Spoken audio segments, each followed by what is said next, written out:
वासुदेवाय।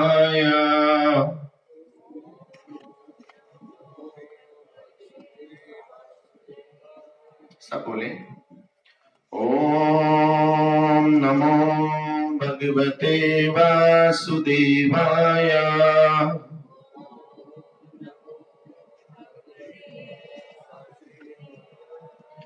ओम नमो भगवते वासुदेवाय।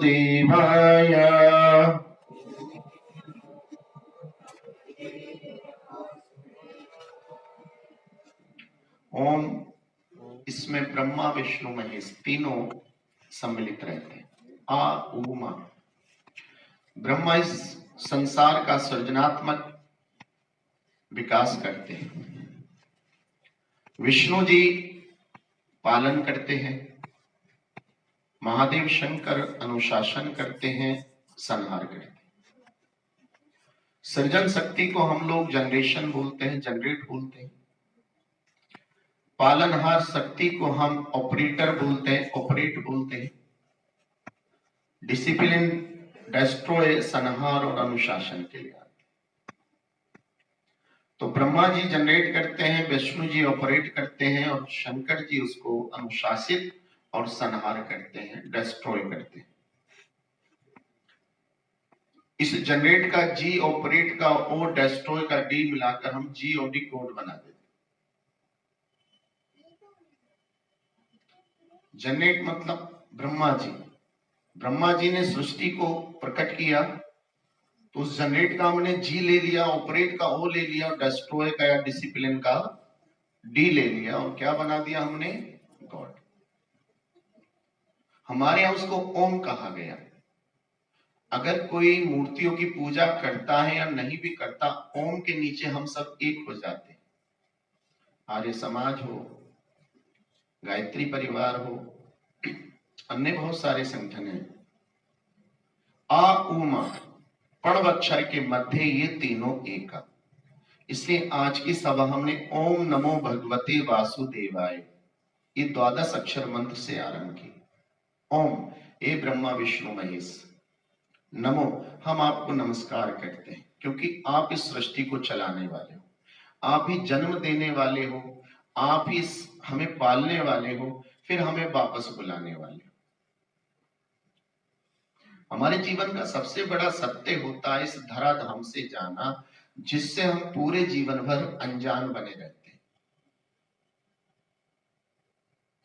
आज हम लोगों ने भगवान के बारे में घरों में सोचना बंद कर दिया, लेकिन जैसे किसी कारण से हम हॉस्पिटल पहुंचते हैं तो सबसे पहले हमें कौन याद आता है? बोलिए। कहीं एरोप्लेन जा रहा है और वो कहते पायलट कि भैया हमारा फ्यूल खत्म हो गया, कभी भी हम नीचे जा सकते, तो सबसे पहले कोई चाचा ताऊ, मौसा मौसी, बुआ फूफा, बैंक वाला, कोई नेताजी, कोई एमपी एमएलए, कोई डीएम कमिश्नर, कोई याद नहीं आएगा। कौन याद आएंगे? बोलो। ईश्वर। वो ईश्वर जिसको हम रोज याद। तूने मेरे मालिक बहुत कुछ दिया है, तेरा शुक्रिया है तेरा। बस इतना कहना है हमने। सुबह दोपहर शाम उस परमपिता परमेश्वर को हमें सुमिरन करना है। भगवान ने गीता में कहा सतत कीर्तयन्तो माम, मेरे नाम को याद करना है, अपने मेरे नाम का सुमिरन करना। उसमें भी हमें परेशानी आती है। 3 बार भोजन और भजन, 1 बार फिर भी करते बहाने। हम सब जितने लोग 3 बार भोजन करने वाले, सुबह ब्रेकफास्ट फर्स्ट क्लास बढ़िया ब्रेकफास्ट लेते हैं। डॉक्टर मना भी करेंगे घी मक्खन नहीं खाना, लेकिन फिर भी खूब खाते। ब्रेकफास्ट अभी पूरी तरीके से डाइजेस्ट नहीं हुआ तो लंच की याद आने लगती है। लंच अभी पूरी तरीके से फिट नहीं हुआ तो डिनर में क्या खाना है बताने लगते हैं। लेकिन जो ये सब कुछ हमें प्रदत्त कर रहा है उसके बारे में हम एक बार भी याद नहीं। और हम बोलते हैं महाराज जी हमारे पास समय ही नहीं है। लेकिन ये तो सोचो कि हमारा जो जीवन देने वाला है वो कौन है? वो भी तो भगवान है।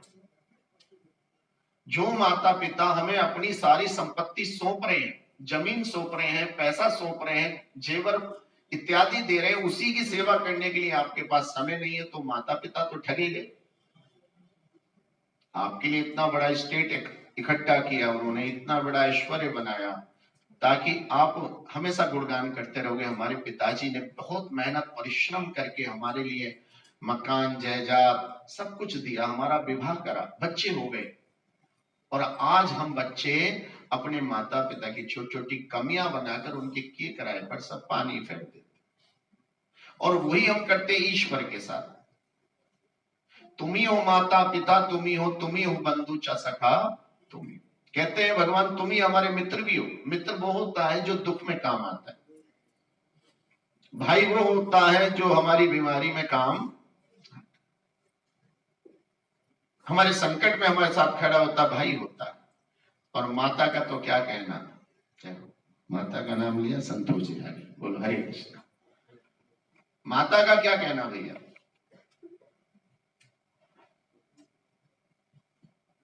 गमे गम जिंदगी के सहे मुस्कुरा के, करती ना शिकवा शिकायत किसी से।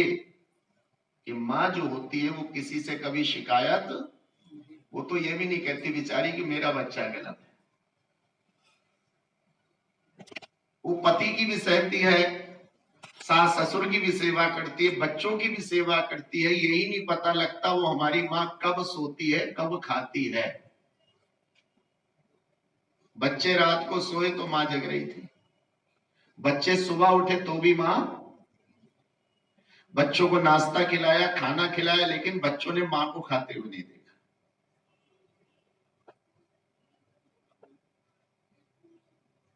ईश्वर तुम ही मेरी माँ हो, तुम ही हो माता, चा पिता तुम ही, और पिता भी आपको, पिता पालने वाला है, पोषने वाला है। लेकिन आज हम इस कंप्यूटर की एज में, मॉडर्न एज में सबसे पहले अपने संस्कारों को भूल गए, संस्कृति को भूल गए, और हम अपने माता पिता का सम्मान भी नहीं करते, ईश्वर का भी सम्मान नहीं करते। बस हमारा जो भौतिक बात है, जो हमारा मेटेरियल लाइफ है, उसमें सब कुछ बढ़िया होना चाहिए। आज सब तरफ हम उन्नति कर रहे हैं, लेकिन अपने परिवार को शांति और सुख पहुंचाने में हम पिछड़ते चले जा रहे हैं। यही कारण है आज हमारे परिवार में क्रोध ने परमानेंट जगह बना ली। जिसको देखो सब गुस्से में रहते, हल्के से कोई बोलना नहीं चाहता, रिश्तेदारों से कोई मतलब रखना नहीं चाहता। पहले दूर दूर के रिश्तेदार याद रहते थे, लेकिन अब तो मामा और नाना का भी नाम बच्चों को याद नहीं। पहले एक घर में 5-5 7-7 बहन भाई होते थे, कुछ चाचा ताऊ तो कुछ बुआ भतीजे चलते थे। आजकल सारे रिश्ते क्या हो गए, खत्म हो गए। एक बेटा एक बेटी, ना चाचा ना ताऊ ना मौसी, उसके बाद भी रिश्तेदारी रखना बड़ा मुश्किल हो रहा है, क्योंकि हम मटेरियल होते चले जा रहे हैं, हम भौतिक युग में मशीन की तरह होते चले जा रहे हैं। हमें फिर वापस लौटना होगा। आज इस कोरोना काल में सारा संसार भारत की तरफ देखता रहा। इस भारत को यहाँ के ऋषि मुनियों ने, संतों ने सत्य सनातन संस्कृति के द्वारा प्रत्येक क्षेत्र में अग्रणी रखा। चाहे वो औषधि का क्षेत्र रहा हो, चिकित्सा का क्षेत्र रहा हो, चाहे अध्यात्म का क्षेत्र रहा हो, चाहे भौगोलिक क्षेत्र रहा हो, ऐतिहासिक क्षेत्र रखा हो, अन्वेषण का क्षेत्र हो।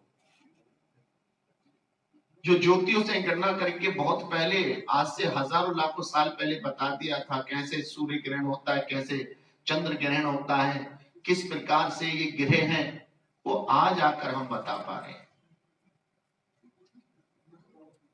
बहुत सारे यहाँ डॉक्टर्स हैं, डॉक्टर्स के पैसे से रिलेटेड पर्सन है। हमारे देवेंद्र सिंह जी हैं, सीएम ऑफिस से, बहुत सारे डॉक्टरों से उनका पाला पड़ता है, मरीजों से। 20, 30, 50 साल पहले हमारे यहाँ अल्ट्रासाउंड आया।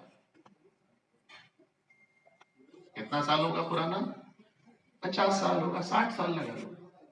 लेकिन हमारी श्रीमद् भागवत महापुराण में लाखों साल पहले पूरा का पूरा वर्णन लिखा है, आज भी पढ़ सकते हो।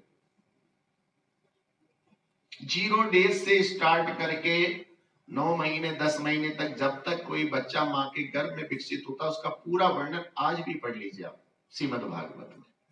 लेकिन हम नहीं पढ़ पाते। श्री राम कथा पढ़ेंगे तो भाई भाई से प्रेम करेगा, पति पत्नी की इज्जत करेगा, पत्नी पति की इज्जत करेगा। माता पिता की आज्ञा के लिए राम जी 14 साल के लिए तुरंत वनवास चले गए। इस बात की प्रेरणा मिलेगी तो हमारे घर में संपत्ति का झगड़ा नहीं होगा। लेकिन हमने घर में रामायण ही पढ़ने बंद कर। मंगल भवन अमंगल हारी ध्रुव सुदशरथ अजर बिहारी कहे हुए हमें जमाना हो गया। आज मैंने ओम नमो भगवते वासुदेवाय पढ़ा दिया तो बहुत सारे लोगों ने शायद सालों में पहली बार कहा होगा मुझसे। हमारे गुरुजी कहने लगे अगर कोई शत्रु भी आपका है और 40 बार उससे राम राम कह दोगे तो 41 बार वो मुस्कुराने लगेगा। तो हमारे बच्चों ने राम राम ही कहने बंद कर दी, हाय हेलो करने लगे हम लोग। हाय हाय, सुबह से उठे तो क्या कहने लगे हम? हाय। और पहले हमें अपने बच्चों को हाय से बचाना होता था। लोग हमारे पास आते हैं, गुरुजी जरा पूजा कर दो, बच्चा हाय से बचा रहे, नजरों से बचा रहे। और आज हाय हाय खुद हमने चिपका ली अपनी जीभ पर।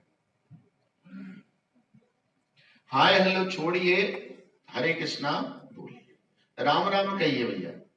आज भी गांव में जाते हम तो गांव में ये नहीं देखते हमारा जान पहचान का या नहीं है, घुसते ही कहते राम राम जी। राम राम कहने के बाद ध्यान से देखते हैं। और आज उल्टा जमाना है, पहला हमारा बच्चा घूरता है कौन है, फिर मम्मी के हल्के से कौन ही मारता, कौन है अंकल ये। जब मम्मी कहती है तब नमस्ते करते हैं और पैर तो ऐसे छूते हैं जैसे पता नहीं कौन सा बड़ा काम कह दिया है इसको।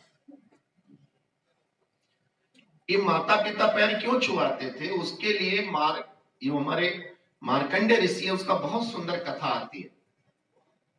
मार्कंडेय ऋषि की आयु बहुत कम थी, मात्र 5 वर्ष। जैसी पता लगा कि हमारे बालक की आयु छोटी है तब वो संतों के पास गए कि हमारे बालक की आयु बढ़ाने की कोई विधि है? बोले हाँ, अगर ये संतों के अपने बुजुर्गों के पैर छू के आशीर्वाद लेगा तो वही एकमात्र औषधि है और कोई दूसरा रास्ता।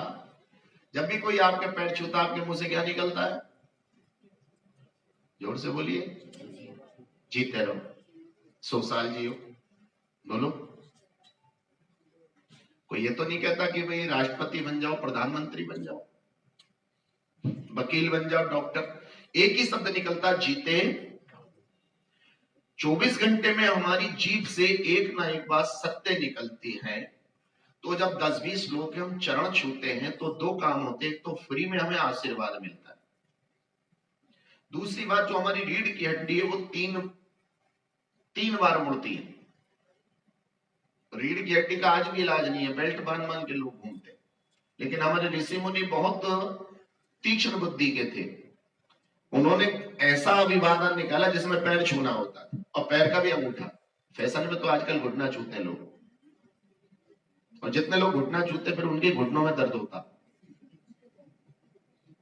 वास्तव में नीचे झुक के पैर के अंगूठे को छूना चाहिए, वहां पर एक शक्ति की किरण होती है।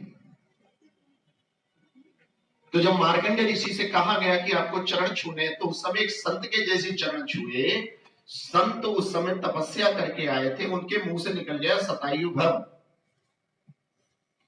इतना कहते ही नारद जी चित्रगुप्त महाराज के पास पहुंचे। महाराज जी, वो 5 वर्ष का बालक था, लेकिन एक संत ने आज कहा कि वो शतायु भव। अब यहाँ भगवान गलत है या वो संत गलत है, ये बता दीजिए बस मुझे। चित्रगुप्त महाराज ने कहा, ना भगवान गलत है ना संत गलत है। भगवान के विधान से 5 साल की उसकी आयु होती है, संत के कहने से 100 और हो गई, तो 100 और 5 दोनों प्लस कर दिए गए, तो 105 उसकी।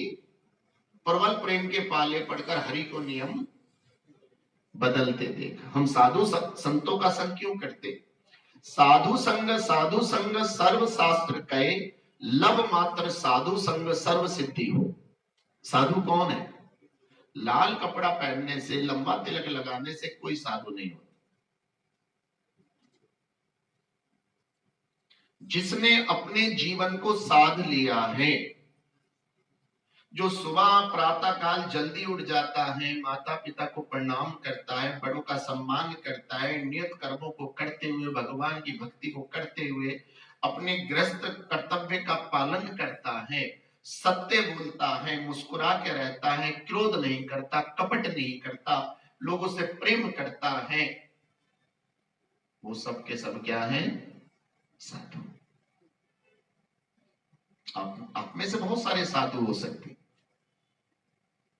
हम ये तो कहते हैं कि हमारे दादा 90 प्लस होके भी फिट है, पेड़ पे चढ़ जाते हैं, साइकिल चलाते हैं। ये नहीं पूछते दादाजी आप ऐसे क्यों रहे, अपनी मेंटेनेंस का हमें सीक्रेट बता दो। अभी 4 दिन पहले 11 साल के बच्चे को डॉक्टर ने एक नया रोग बताया, पैनक्रियाज में अटैक। 11 साल के बच्चे पैनक्रियाज में, ये कैसे होता है?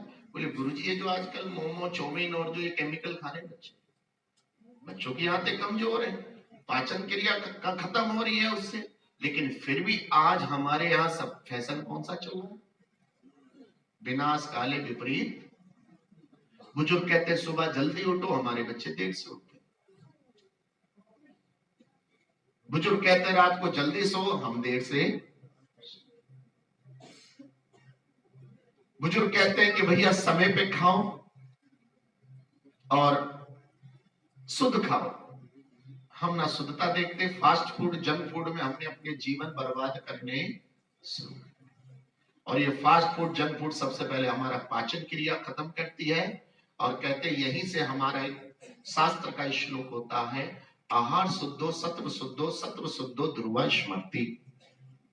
अगर हमने अपना आहार और विहार शुद्ध कर लिया, हमने अपना आचार और विचार शुद्ध कर लिया, तो हमारे जीवन में दीर्घायु, प्रसन्नता, आनंद और स्वास्थ्य का बोलबाला हो जाएगा, वृद्धिकरण हो जाएगा। रोग को खत्म करना चाहते हैं, लेकिन ये नहीं सोचते जब दवाई खाएंगे तो उसके कुछ साइड इफेक्ट भी होंगे।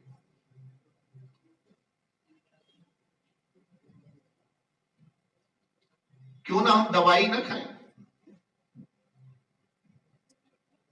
दवाई खाने ना खाएं, इसका क्या करना पड़ेगा? उसके लिए भी शास्त्रों में बताया गया कि सतम विहाय भोक्तव्यम सहस्त्रम स्नान आचरेत लक्षा विहाय दातव्यम कोटि त्यक्त्वा हरि भजे।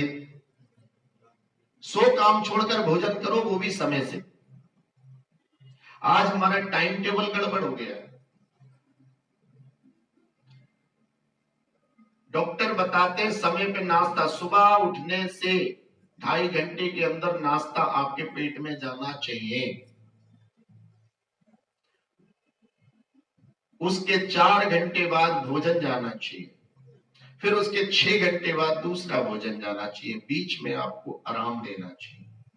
ये अगर आपका सिस्टम चलेगा तो कभी आप बीमार पड़ने वाले।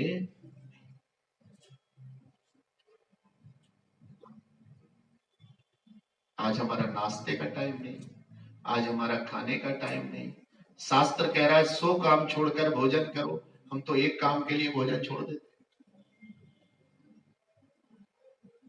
शास्त्र माना कहा हमने? सहस्त्रम स्नान आचरित, हजारों काम छोड़कर स्नान करना। स्नान तो हम करते नहीं, कोई जल्दी काम नहीं, ऐसी बात करते। अरे भोजन करने से शरीर को ऊर्जा मिलेगी, जब ऊर्जा वाला शरीर होगा तभी कार बढ़िया चलेगी, तभी सोचने समझने की शक्ति बढ़िया आएगी। सहस्त्रम स्नान आचरित, जब स्नान करेंगे तो निरोगी काया रहती है। जब तक स्नान नहीं करते शरीर भारी होता है, और स्नान करते स्फूर्ति आती है, सारी गंदगी जाती है। तभी तो बार बार बोला था सैनिटाइज सैनिटाइज, हर 20 मिनट बाद सैनिटाइजर। वो तो होता रहेगा, इसे भी तो करना चाहिए। सबसे ज्यादा बीमारी का तो ये हमारे बाल है। सोच तो लिया अपने साधु लोग बाल क्यों नहीं रखते? जब हमारे घर में कोई शरीर छोड़ता है तब भी बाल देने का था, क्योंकि हम उनके करीब रहे। सबसे ज्यादा कीटाणुओं का घर यही हो जाता है। इसलिए इसके जब भोजन बनाते तो कहा जाता बाल खुले मत रखो।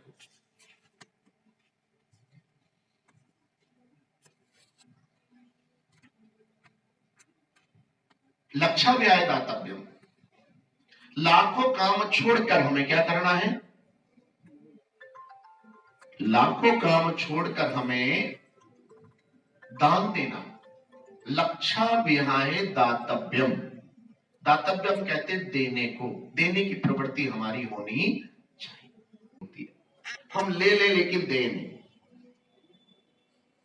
पहले हम किसी धीर नमाज के आ जाते थे, बहन बहनोई के जाते थे, गुरु के आ जाते तो खाली हाथ नहीं जाते थे, मिठाई लेके जाते थे, फल लेकर जाते थे, वहां जाकर उसको कुछ पैसा दे के आते थे। पता नहीं कैसा फैशन आ गया, पैसा तो हम पे खुद आ गया, लेकिन बहन बेटी का कुछ लेकर ही नहीं पहुंचते। बोले जल्दी जल्दी में आ गए हम बस, क्योंकि माइंड में नहीं है। ये तो पुराने जमाने की बातें हो गई गुरुजी। अब आजकल कहाँ चलता है ये सब? नहीं भैया, आजकल भी चलता है। दातव्यम, देने की हमारे अंदर क्षमता होनी चाहिए, दानशील होना चाहिए।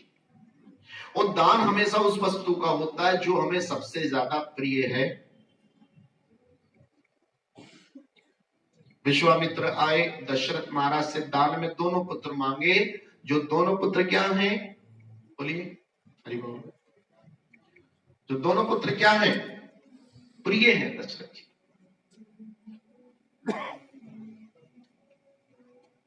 कर्ण महाराज घायल पड़े,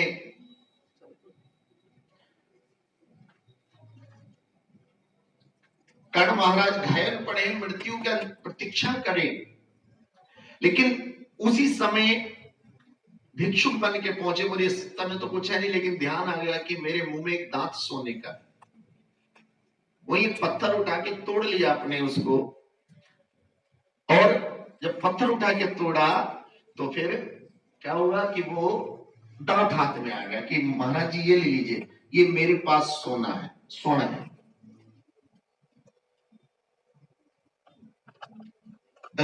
दधीची महाराज एक असुर था, जिसको वरदान था कि कोई संत अगर अपनी रीढ़ की हड्डी शस्त्र बनाने के लिए, वज्र बनाने के लिए दे देगा, उसी से तुम्हारा अंत होगा। तो उन्होंने अपने शरीर का त्याग कर दिया। लेकिन आज हम लोग ना राष्ट्र के लिए त्यागी बन रहे, ना परिवार के लिए त्यागी बन रहे, ना धर्म के लिए त्यागी बन रहे। आज हमारे अंदर दान देने की क्षमता कम होती चली जा रही है और संग्रह करने की क्षमता बढ़ती चली जा रही है। यही कारण है जब किसी IAS PCS का छापा पड़ता है, 40 खाते मिले, 50 खाते मिले, 100 करोड़ की संपत्ति मिली, कोई उससे पूछे तेरे 2 ही पुत्र हैं, पुत्री हैं, दोनों को तूने वेल एजुकेटेड करके अफसर बना दिया, फिर इस संपत्ति को कहां लेकर जाएगा? संग्रह करने के समय हमारे गुरु महाराज बोलते थे, जो हमारे पास संपत्ति होती है उसका 10% हम यूज नहीं कर पाते। सारी संपत्ति हमारी बैंक में लॉकर में पड़ी रहती है। जितने हमारे पास कपड़े होते हैं उसका भी 10% इस्तेमाल करते हैं। जितनी बड़ी हमारे पास कार होती है उसका भी 10% हिस्से में हम बैठते हैं। बाकी डिग्गी में, बोनेट में उसे खामखंड होते रहते हैं।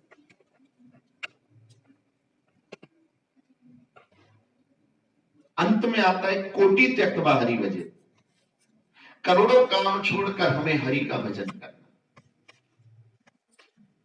हरि भजले, हरि भजले, हरि भजने का मौका है। ये हरि कौन है?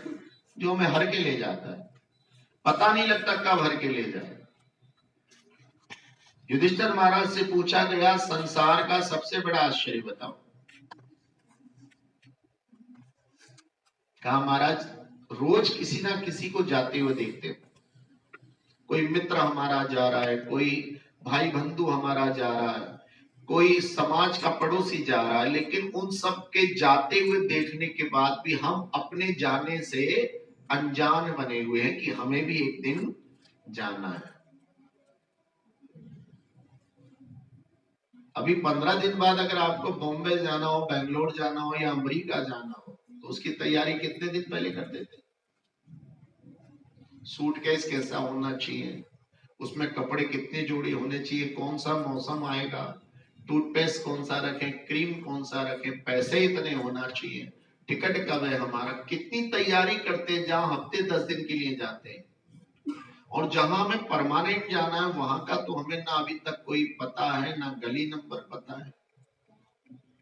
संतों ने कहा कि जाना है भगवान के धाम तो टिकट है हरि का, जाना है भगवत धाम तो टिकट है हरि नाम। जब हमारे गुरु जिन्होंने यूएसए में शुरू करा था, आज भी यूएसए में, रसिया में हमारे बहुत सारे सेंटर है, जब वो जा रहे थे तो बहुत सारे फॉरेनर डिवोटीज एकत्र हो गए। रूपा जी आप अपना संदेश क्या देना चाहते हो, तो अपना लास्ट उन्होंने मैसेज पास आउट किया, chant Hare Krishna and be happy. अगर आप अपनी लाइफ में हैप्पी होना चाहते हो तो आपको अपनी जीभ पर हरि का नाम होना चाहिए, किसी भी बहाने से, चाहे राम राम के बहाने से हो, चाहे खाते पीते भगवान को याद करो, चाहे सोते हुए करो, काम करते रहो और नाम जपते रहो, नाम धन का खजाना बढ़ाते। कृष्ण गोविंद गोपाल गाते रहो।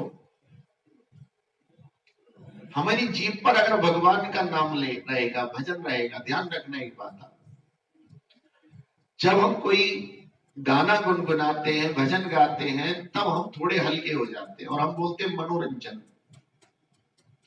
अगर हमारी जीभ से भजन निकलता है या हमारे कोई पड़ोसी रिश्तेदार की जीभ से भजन निकलता है तो आप हमेशा उसकी पर्सनैलिटी में एक बात चेक करोगे, वो भजन गाने वाला बड़ा कोमल होता है, बड़ा प्रेम करने वाला होता है, बहुत ही मधुर भाषी होता है। इसके विपरीत जिसके जीवन में भजन नहीं होता है वो बहुत ज्यादा क्रोधी होता है, गुस्सेल होता है, आवेश में होता है। अगर कोई आपको 3 रास्ते बताए जाने के, एक रास्ते पे तो एक कुत्ते बिल्ली शेर चीते बिठाल दे, दूसरे रास्ते पर गाय भैंस घोड़े बिठाल दे, तीसरे रास्ते पे एक हिरन का बच्चा बिठाल दे और कहे कि 3 में से कौन सा रास्ते से जाना चाहते हो, तो आप कौन सा रास्ता चुनोगे? कुत्ते वाला है तो छोड़ेगा नहीं वो। कुत्ते वाला जो होता है वो अजनबी को देख कर जरूर क्या करता है, शेर भी नहीं छोड़ेगा है? लेकिन जो हिरन का बच्चा है, छोटा सा बैठा है, बोले अरे ये बढ़िया, ये कुछ कहेगा भी नहीं, कहेगा भी तो प्रेम कर लेंगे। तो हम कौन से रास्ते से गए? जहां मीठा सा शांत बैठा था। लेकिन हम अपने बारे में नहीं सोचते कि हमारा व्यवहार भी कैसा होना। अगर हमारा व्यवहार भी शास्त्र सम्मत होगा, कोमल होगा, तो सारे लोग हमारे पास आना चाहेंगे, नहीं तो खूंखार प्राणी समझकर हमसे दाएं बाएं। खूंखार प्राणियों में बिच्छू है, सांप है, दूर जाने से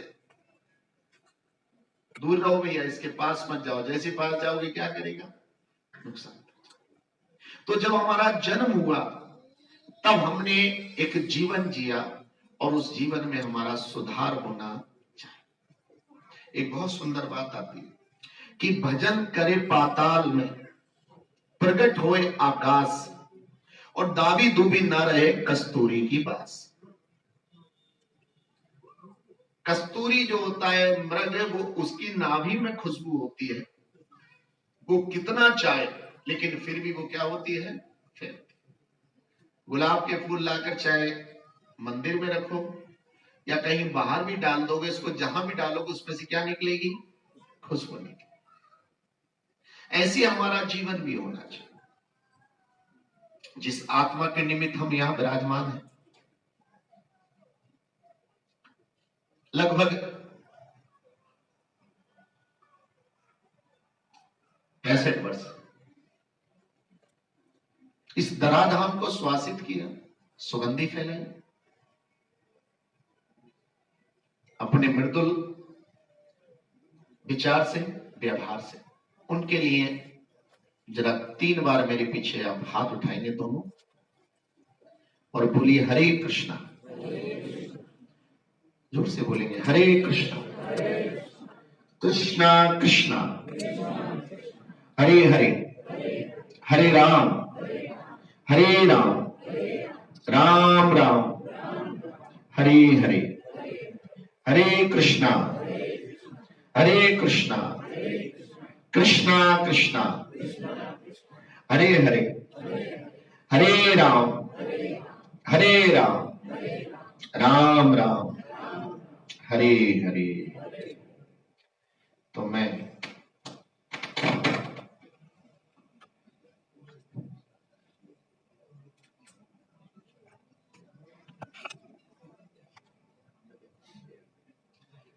आज हम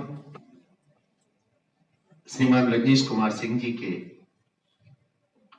इस धराधाम से बैकुंठ गमन के अवसर पर श्रद्धांजलि सभा में एकत्र हुए। श्रद्धांजलि का मतलब होता है श्रद्धा को अंजलि में लेकर आना। श्रद्धा को कहां लेके आना? ये फूल चढ़ाना तो बहाना है। हमें फूल चढ़ाने की विधि भी आनी चाहिए। ये 2-4 पत्तियों को हमने उठाकर पहले अपनी अंजलि में लेना है और फिर जैसे घड़ी की सुई घूमती है ऐसे 3 बार घुमा के अर्पण करना है। पुष्प इसलिए लेते हैं, प्रकृति की सबसे सुंदर और सुगंधित भगवान की कीर्ति है। ये जब हमारी अंजलियों में रहेगा तो ये पुष्प जैसे तो प्यारा है, सुंदर है, सुगंधित है, वैसी भावना आज हम अपनी अंजलि में लेकर इस विशेष आत्मा की मुक्ति को एकत्र हुए। तो मैं अभी हमारे बीच में ज्ञानेंद्र जी हैं, उनको जाना है, उनसे 2 मिनट फिर उसके बाद चर्चा करते हैं। धन्यवाद आचार्य जी। मैं थोड़ा सा क्षमा प्रार्थी है, 2 से 3 एक और जगह भी वहाँ वेव कॉलोनी में जाना है, वहाँ भी नेत्रदान हुआ था। तो ये कर्तव्य धर्म समझ के हम लोग वहाँ जरूर जाते हैं जहाँ नेत्रदान जैसा पवित्र कार्य किया हो।